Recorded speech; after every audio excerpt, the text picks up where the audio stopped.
ಶ್ರೀ ಗುರುಭ್ಯೋ ನಮಃ. ಶ್ರೀ ಸಾಯಿ ಸದ್ಗುರುಭ್ಯೋ ನಮಃ. ಎಲ್ಲರಿಗೂ ನಮಸ್ಕಾರ. ನನ್ನ ಹೆಸರು ಶ್ರೀ ಗುರುರಾಜ. ನನ್ನ ಚಾನೆಲ್ ಹೆಸರು ಶ್ರೀ ಸಾಯಿ ಗುರು ಜ್ಯೋತಿಷ್ಯ. ನನ್ನ ಚಾನೆಲ್ ಅನ್ನು ಸಬ್ಸ್ಕ್ರೈಬ್ ಮಾಡಿ. ನಿಮಗೆಲ್ಲ ನೋಟಿಫಿಕೇಶನ್ ಮುಖಾಂತರ ನಮ್ಮ ಎಲ್ಲ ವಿಡಿಯೋಗಳು ಮೊದಲು ನಿಮಗೆ ಸಿಗುತ್ತವೆ. ಈ 2025 ಮೊಟ್ಟ ಮೊದಲ ಬಾರಿಗೆ ಭಯಂಕರ ಸೂರ್ಯಗ್ರಹಣ ಇದೇ ಮಾರ್ಚ್ ತಿಂಗಳಲ್ಲಿ ಸಂಭವಿಸಲಿದೆ.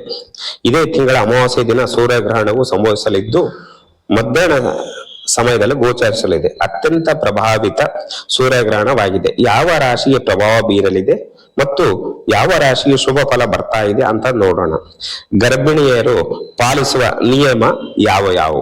2025 ನಡೆಯುತ್ತಿರುವ ಭಾಗಾಂಶ ಸೂರ್ಯಗ್ರಹಣ ಜ್ಯೋತಿಷ್ಯ ಶಾಸ್ತ್ರದ ಪ್ರಕಾರ ಚಂದ್ರಗ್ರಹವು ತನ್ನ ಸ್ವಂತ ರಾಶಿಯಾದ ಕುಂಭದಿಂದ ಮೀನ ರಾಶಿಗೆ ಸಂಚಾರ ಮಾಡುತ್ತಿದೆ.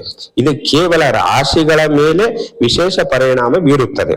ಧಾರ್ಮಿಕ ದೃಷ್ಟಿಕೋನದಿಂದಲೂ ಗ್ರಹಣವು ಅತ್ಯಂತ ಪ್ರಮುಖವಾಗಿದೆ.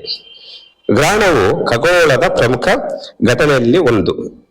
ಚಂದ್ರ, ಭೂಮಿ ಮತ್ತು ಸೂರ್ಯನ ನಡುವೆ ಬಂದಾಗ ಸೂರ್ಯಗ್ರಹಣ ಸಂಭವಿಸುತ್ತಿದೆ ಎಂದು ವೈಜ್ಞಾನಿಕವಾಗಿ ಮಾತು ಪಡೆದುಕೊಂಡಿದೆ. ಆದರೆ ರಾಹು ತನ್ನ ಸೇಡು ತೀರಿಸಿಕೊಳ್ಳಲು ಸೂರ್ಯನನ್ನು ನುಂಗುತ್ತಾನೆ. ಇದಕ್ಕೆ ನಾವು ಸೂರ್ಯಗ್ರಹಣ ಎಂದು ಹೇಳಲಾಗುವುದು.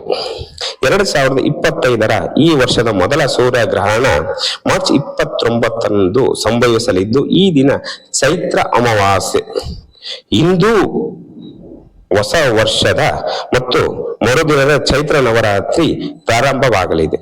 ಸೂರ್ಯಗ್ರಹಣ ಸಮಯ 29 ಮಧ್ಯಾಹ್ನ 2:11 ಆರಂಭಗೊಂಡು ಸಾಯಂಕಾಲ 6:16 ಇರುತ್ತದೆ. ಸೂರ್ಯಗ್ರಹಣ 2025 ನಮ್ಮ ಭಾರತದಲ್ಲಿ ಗೋಚರಿಸುವುದಿಲ್ಲ.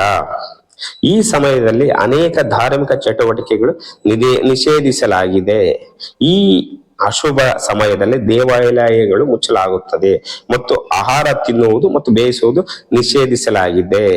ಇದೆಲ್ಲ ಮುಗಿದ ನಂತರ ಶುದ್ಧೀಕರಣ, ಸ್ನಾನ, ಧ್ಯಾನ, ದಾನ ಇತ್ಯಾದಿ ಧಾರ್ಮಿಕ ಕರ್ತವ್ಯಗಳು ಮಾಡಲಾಗುವುದು. ಆದರೆ ಸೂರ್ಯಗ್ರಹಣದ ಸೂತಕ ಅವಧಿಯಲ್ಲಿ ಸೂರ್ಯಗ್ರಹಣವು ಯಾವ ಸ್ಥಳಗಳಲ್ಲಿ ಸಂಭವಿಸುತ್ತದೆ ಅಲ್ಲಿ ಮಾತ್ರ ಆಚರಿಸಲಾಗುವುದು. ಆದರೆ ಗರ್ಭಿಣಿ ಸ್ತ್ರೀಯರು ಆಚರಿಸಲೇಬೇಕು. ಸೂರ್ಯಗ್ರಹಣದ ನೆರಳು ಗರ್ಭಿಣಿಯರ ಮೇಲೆ ಬೀಳಬಾರದು ಮತ್ತು ಈ ನೆರಳು ಬೀಳುವುದರಿಂದ ಹುಟ್ಟುವ ಮಗುವಿಗೆ ತೊಂದರೆ ಆಗುವ ಸಾಧ್ಯತೆ ಇರುತ್ತದೆ. ಇನ್ನು ವೃದ್ಧರು, ಅನಾರೋಗ್ಯ ಇರುವವರು ಈ ಆಚರಣೆಯನ್ನು ಶಕ್ತಿಯಾನುಸಾರವಾಗಿ ಮಾಡಬಹುದು. 2025 ಶನಿ ಅಮಾವಾಸ್ಯೆ ದಿನ ಬಂದಿರುವ ಸೂರ್ಯಗ್ರಹಣವು ಇನ್ನಷ್ಟು ಆಚರಿಸುವ ನಿಯಮಗಳಿವೆ. ಶನೇಶ್ವರನ ಆಲಯಕ್ಕೆ ಹೋಗಿ ಪ್ರಾರ್ಥನೆ ಮಾಡಿ. ಹಾಗೆ ಗ್ರಹಣ ಕಾಲದಲ್ಲಿ ಮಧ್ಯಾಹ್ನ 12 6 ಈ ಸಮಯದಲ್ಲಿ ಗೋಧಿ ಕೆಂಪು ವಸ್ತ್ರದಲ್ಲಿ ಹಾಕಿ ಅದರ ಜೊತೆಗೆ ಒಂದಿಷ್ಟು ಉದ್ದಿನ ಬೇಳೆ ಅಥವಾ ಕರೆ ಉದ್ದನ್ನು ಹಾಕಿ. ಕರೆ ಉದ್ದು ರಾಹು ಗ್ರಹದ ದಾನವಾಗಿದೆ.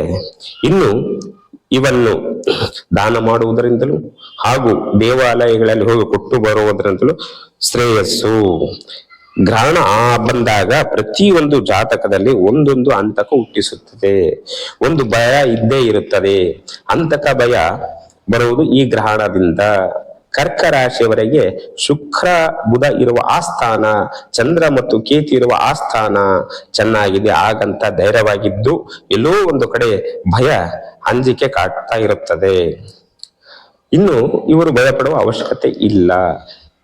ಶ್ರದ್ಧಾ ಮತ್ತು ಭಕ್ತಿಯಿಂದ ಶ್ರೀ ಚಂದ್ರಶೇಖರನ ಚಂದ್ರಮೌಳಿಯ ಆರಾಧನೆ ಮಾಡುವುದರಿಂದ ಉತ್ತಮ. ತಾಯಿಯ ಪಾದ ಮುಟ್ಟಿ ಪ್ರತಿನಿತ್ಯ ತಾಯಿಯ ಪಾದಕ್ಕೆ ಸಾಷ್ಟಾಂಗ ನಮಸ್ಕಾರ ಮಾಡುವುದರಿಂದಲೂ ಶ್ರೇಯಸ್ಸು. ಇನ್ನು ಕೆಂಪು ಬಟ್ಟೆಯಲ್ಲಿ ಗೋಧಿ ಮತ್ತು ದಕ್ಷಿಣ ಫಲತಾಂಬೂಲ ಸಮೇತ ಬಲ್ಲವರಿಗೆ ದಾನ ಮಾಡುವುದರಿಂದಲೂ ಉತ್ತಮ. ಶನಿ ಅಮಾವಾಸ್ಯೆ ಅಂದ್ರೆ ಚೈತ್ರ ಅಮಾವಾಸ್ಯೆ ಇರುವುದರಿಂದ ಈ ಉಪಾಯಗಳು ಮಾಡುವುದು ಶ್ರೇಯಸ್ಸು. ಇನ್ನು ಈ ದಿನ ನೀವು ಒಂದು ತಾಮ್ರದ ತಂಬಿಗೆಯನ್ನು ತೆಗೆದುಕೊಂಡು ಅದರಲ್ಲಿ ಕರೆ ಎಳ್ಳು ಹಾಕಿ ಆ ನೀರನ್ನು ನೀವು ಆಲದ ಮರದ ಬುಡಕ್ಕೆ ಹಾಕಿ ಬರುವುದರಿಂದಲೂ ಉತ್ತಮ. ಒಂದು ಕಾಯಿ ತೆಗೆದುಕೊಂಡು ಅದನ್ನು ಒಡೆದು ಅದರೊಳಗೆ 2 ಬಟ್ಟಲಲ್ಲಿ ಕೊಬ್ಬರಿ ಬಟ್ಟಲಲ್ಲಿ 2 ಚಮಚ ಕರೆ ಎಳ್ಳು, 2 ಚಮಚ ಬಿಳಿ ಎಳ್ಳು, 2 ಚಮಚ ಗಸಗಸೆ, 2 ಚಮಚ ಜೇನುತುಪ್ಪ, 2 ಚಮಚ ಸಕ್ಕರೆಯನ್ನು ಹಾಗೂ 2 ಚಮಚ ತುಪ್ಪವನ್ನು ಹಾಕಿ ಅವನ್ನು ನೀವು ತೆಗೆದುಕೊಂಡು ಹೋಗಿ ನಿರ್ಜನ ಪ್ರದೇಶದಲ್ಲಿರುವ ಯಾವುದಾದರೂ ಮರದ ಬುಡದಲ್ಲಿ ಇಟ್ಟು ಬರುವುದರಿಂದಲೂ ಶ್ರೇಯಸ್ಸು. ಶನಿ ಅಮಾವಾಸ್ಯೆ ದಿನ ಶನೇಶ್ವರನಿಗೆ ಎಳ್ಳೆಣ್ಣೆ ಅಭಿಷೇಕ ಮಾಡಿಸುವುದರಿಂದ ಅತಿ ಉತ್ತಮ. ಶನಿ ಅಮಾವಾಸ್ಯೆ ದಿನ ಧಾನ್ಯ ಹಾಗೂ ಶನಿ ಅಮಾವಾಸ್ಯೆ ದಿನ ದಾನ ಮಂತ್ರ ಪಠಿಸುವುದರಿಂದಲೂ ಉತ್ತಮ. ಇನ್ನು ಅಥರ್ವ ಶೇಷ ಪಠನೆ ಮಾಡುವುದರಿಂದ ಅತಿ ಉತ್ತಮ.